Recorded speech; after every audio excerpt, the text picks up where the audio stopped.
मित्रों नमस्कार। आज की बात पूरी तरह से बेबात की बात, फुर्सतिया बात। बेबात की इस बात में यदि आप अपने काम की कोई बात तलाश कर लें, तो ये मेरा सौभाग्य।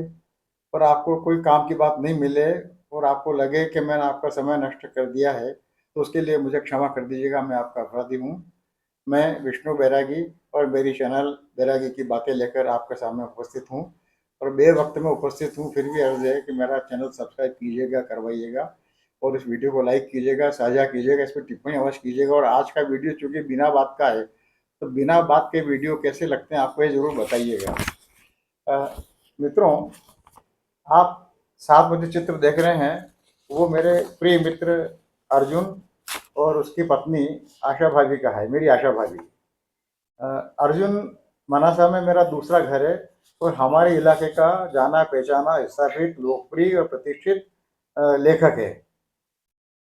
बहुत आलसी है, लेकिन जब भी लिखता है तब लिखने में खूब परिश्रम करता है।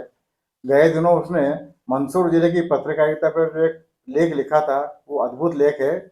और मंदसौर जिले की पत्रकारिता को लेकर जब भी कभी कोई शोध किया जाएगा, तो उस शोध में अर्जुन का वो लेख आधारभूत लेख की तरह शामिल किया जाएगा।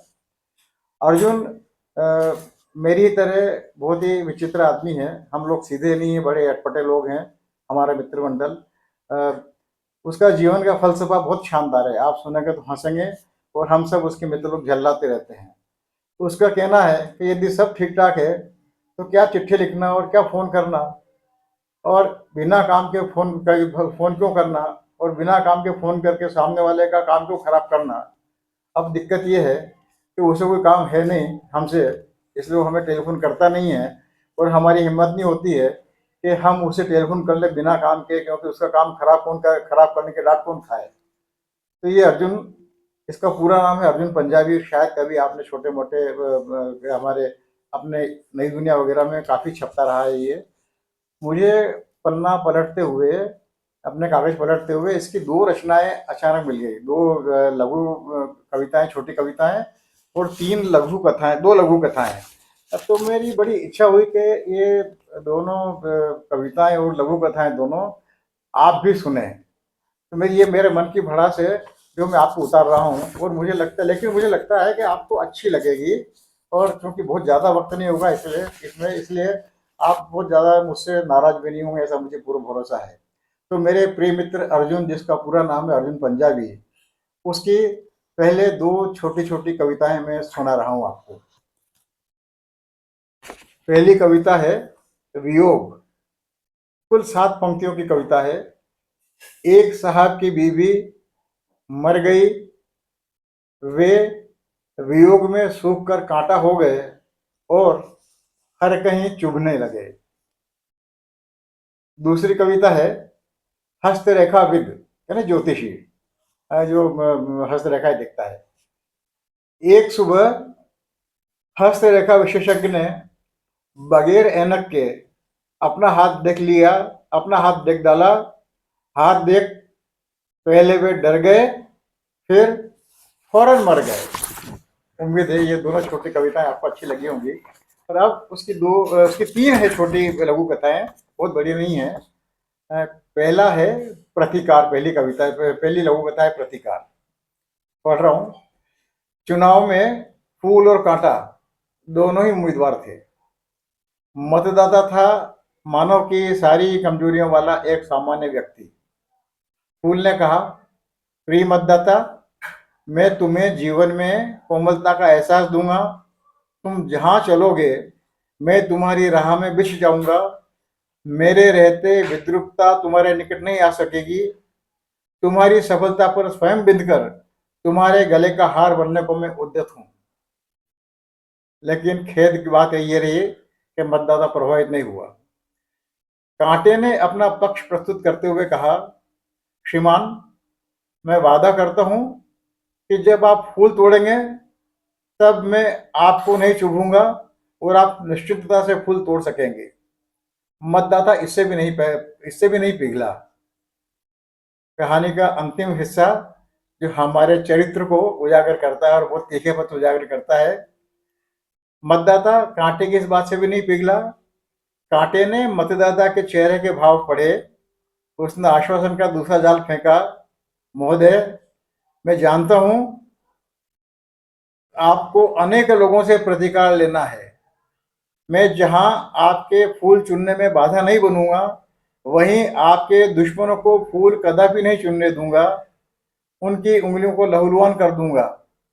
मतदाता खिल गया और उसने अपना मत कांटे को दे दिया। आपको इसमें, मुझे इसमें अपनी शक्ल नजर आती है, आपको भी अपनी शक्ल नजर आती है।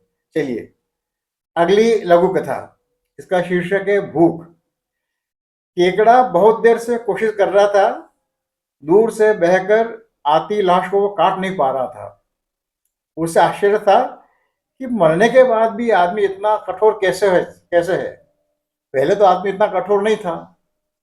हार कर केकड़े ने अपने प्रयास की दिशा को मोड़ दिया, आसपास के कीड़े मकोड़ों को खाया, पुनः लाश को ठीक से देखने लगा।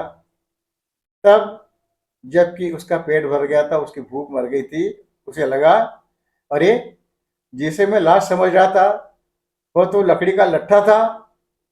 लेकिन तब केकड़ा बहुत भूखा था। तीसरा, अपना अपना स्तर। और इस लघु कथा में भी मुझे अपनी भी शक्ल नजर आती है और यकीनन आपको भी अपनी शक्ल नजर आएगी। अपना अपना स्तर। वह एक क्लर्क था। रविवार का दिन, बाजार में बकाया बकाया कामों को निपटाने निकला। धूप तेज थी, ऐसे में वो धूप का चश्मा चढ़ाना नहीं भूला। धूप का चश्मा पहन कर ही गया। उसने सबसे पहले पॉलिश करवाई जूतों पर, दर्जी से कपड़ों की पूछताछ की, किराने के व्यापारी से आधा किलो घी तुलवाया।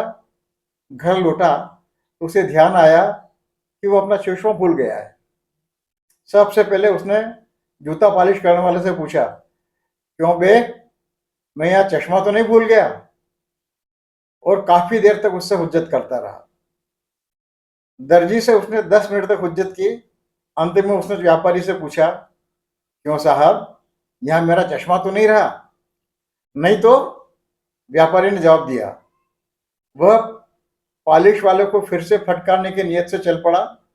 जाते हुए सामने से आता हुआ व्यापारी का लड़का दिखा।